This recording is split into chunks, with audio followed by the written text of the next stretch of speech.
Indeed. It is time to begin the draft again. And, well, you give Elias Nature's profit cap, and you know what happens. You do not ban Furion. Yes, you do not. But at the same time, what do you want to do? Like, if you're in the position of MVP. He probably never even played the hero before. It's the first time he picked it. It's here. All right. Okay, Cap. Before we start decoding and all that kind of jazz, break it down. What is Oracle meant to do for a team? And on to Loda. And then he runs forward, and Darkseer, seeing just the Animage, is like, instantly, I have to surge away. But Animage will blink onto the Darkseer. Fortune's End will follow him and hit the Darkseer and potentially purge off Ion Shell or Surge. Stay where you are, Tusker. They're maledicting. They actually use Fortune's End to prep for Arcane EGM to go to work. Is that enough? If they get at least one more attack in here, he should be dead. And there's the one more attack. It's a malediction. Oh! You bet it. It's going to be First Blood going the way of the Witch Doctor of RK. Periods of PA. And then obviously try to get level 11 for your coup de grace. S4. They're actually going to use it. Fortune's End to get Light in position for the skewer back out again. EGM, and there's your damage. He snipes the kill. And the Ember Spirit's down for the count. Capitalize. They're moving on EGM. Snowball forward, picks up Light as well. There's no Searing Chains available, so EGM just backs himself up. They can't kill the support Oracle. Diving now almost the tier 2 tower. Maybe he can't go any further, and the Searing Chains from Light misses. EGM, he starts the channel. The Prophecy being in, but Light, he's underneath the tower, and Oracle, it's almost too easy. With S4 arriving too, they skew it down. The Snowball will bring him forward, but there's just not enough life for Febby to get himself away to safety. So both Ember and Tusker caught so deep. MVP are super on tilt. They should never, the moment that Oracle...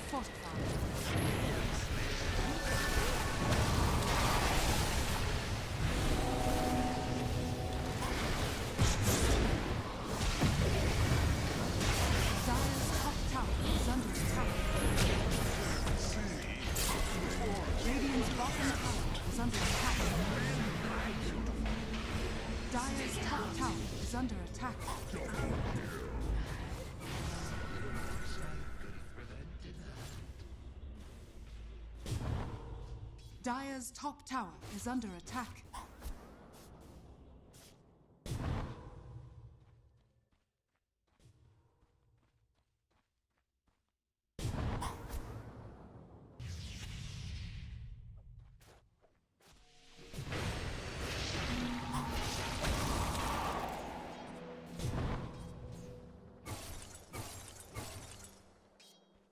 Dire's middle tower is under attack.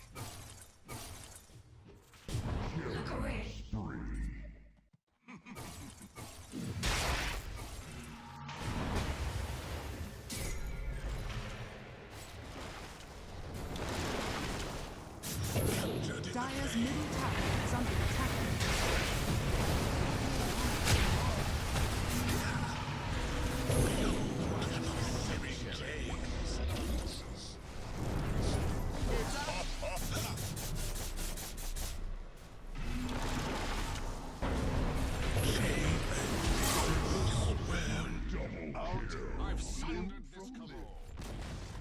Dire's middle tower has fallen. Dire's middle tower is under attack.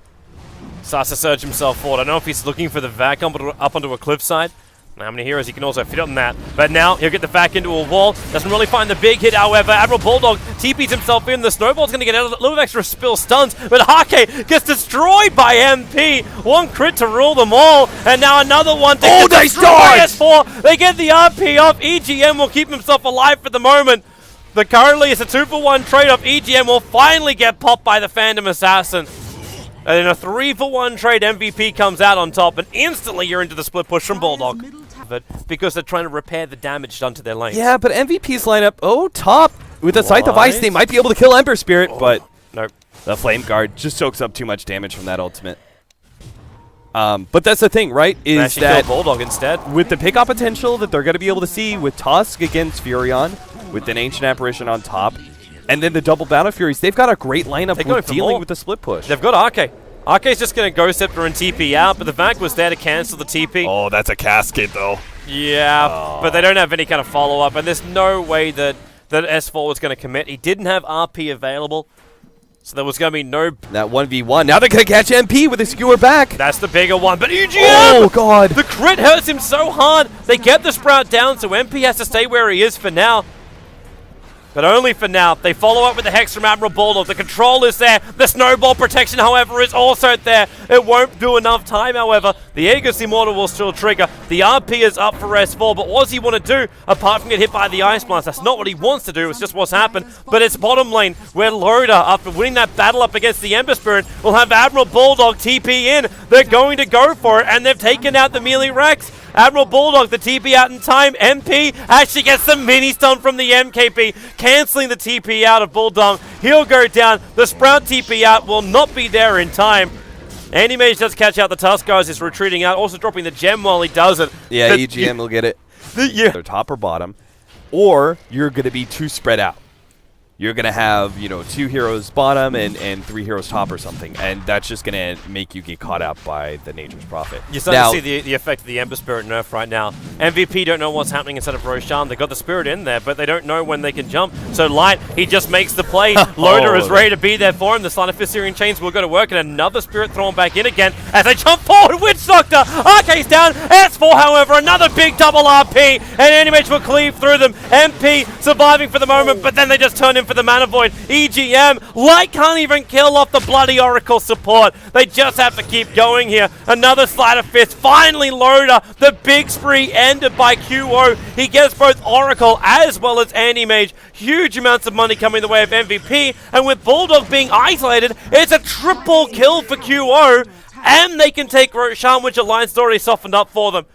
The mid lane, the tier 4 towers are currently under siege, but the trees are actually making their way down. They find the courier on the way through. But he just keeps doing it. And every time, MVP. Like, they don't want to send someone backless, and they don't have to. The backdoor regeneration is always going to do it. See, we get the announcement too. The Dyer's Rack is under attack. Oh! Okay, Hero. That was a PogJam face. I didn't expect that one. I was, like, looking at that relic, and I was going, like... I was like, I didn't realize Pia had enough for an Abyssal Blade. And then I'm like, wait, no, he's got BKB. That means it's Ember Spirits. Oh, God. Yup. Divine Rapier time. Oh, what a nice way to kick off our first series of the WCA day. I mean, it's the right call. Ember Spirit knows that you're about hitting all-in time. You make another mistake, and... you're going to lose the second lane of racks, third lane of racks. It's so dangerous because you don't get the vision from the spirits anymore. Every time Light goes for this split push, he runs the risk of just getting popped. And he'll have to BT himself into the mid in the moment. EGM, they find him. He's up at the Ancients, and there's Alliance. Step, though. He's on the cliff side. You can get on the cliff. Yep, they need to... Well, they have the vision. They've lost the vision. They don't see him up there. He'll just TP out. Oh, that should have been a free pickoff. Still, though, they're in a pretty decent position. If you just look at the lane equilibrium across the map, MVP can just actually force this fight mid and won't trade anything immediately. Bulldog's still going to push out the top lane. Oh, EGM, he got 4 staff down. Protection is going to be there, however, in Light. Be very careful. Even with the Aegis Immortal, maybe when that Ice Blast does arrive, EGM, he doesn't even get chilled by it. In fact, it misses every single player from the Alliance, but the Ember Spirit still has more than enough damage to chop up EGM. And he has buyback, so the Oracle can come back into this engagement. Yeah, it's really tough to see as an observer and a player how much more damage you need to put into that Oracle to make sure he actually dies when the Oracle ultimate pops. All right, MVP. Let's they got to go for the tier 3s now because Furion is... I mean, at least QO, as long as he doesn't get caught, but I don't think he can because of the Lincolns. Furion doesn't have an ability to pop it and still hit sight. He got hexed. Forev went to the front lines, and MP instantly gets the crit. Oh, it drops so fast from QO's attack. The Death Ward is out, however, but not for long enough. They don't do enough damage to find it kill, so MVP fighting inside the Alliance base under the tier 4 towers with the RP from S4. Loda swinging, but can he get the ding? No, he can't. The return damage is there. Another Sleight of Fist.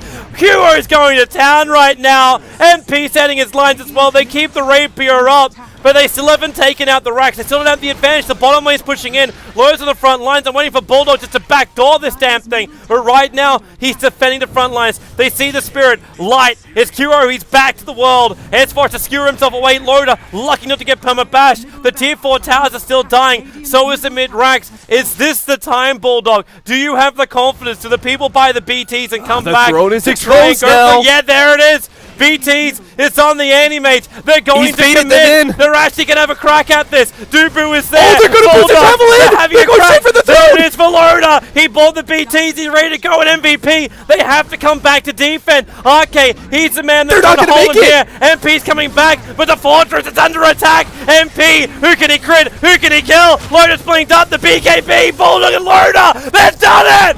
Alliance will take the game. They go 2-0 here in the first series. They went balls to the wall. It was and a they trap, slapped Toby. MVP. It was all a trap. The Empire really won. Oh, it was just a trap, man. Oh, God. MVP, they were so focused on the fact that they're like, we just won this fight. We got some kills. We forced some buybacks, and they were going for mid lane racks, and they actually went bottom. They went for the bottom lane racks instead of going back to their base. I can't believe they fell into the classic Alliance trap. This is why. This is why. We said this. You think you're pushing for the win, but you're pushing for your loss.